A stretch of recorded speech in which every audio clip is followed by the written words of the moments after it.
honorable chief guest, respected master, beloved friends and my dear parents, Assalamu alaikum wa rahmatullahi wa barakatuhu.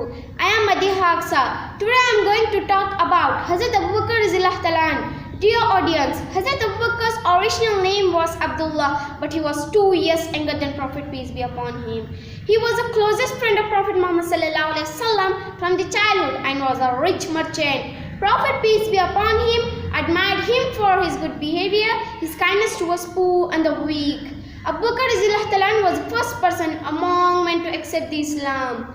He spent his will to free slaves such as Bilal and others. He was a traveling companion in the Prophet at the time of Hijrah. He was also with Prophet in every battle. He donated all his wealth to the cause of Allah. After the death of Prophet peace be upon him, he was selected to be the first Khalifa, Caliph. So he was called Khalifatul Nabi. His rule lasted 2 years and 3 months. He was given a title as Siddiq, testified with the truth for his sincere and deep belief in the Prophet peace be upon him.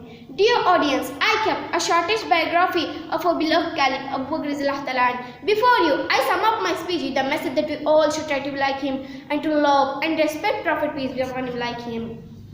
Thank you for listening with a great patience.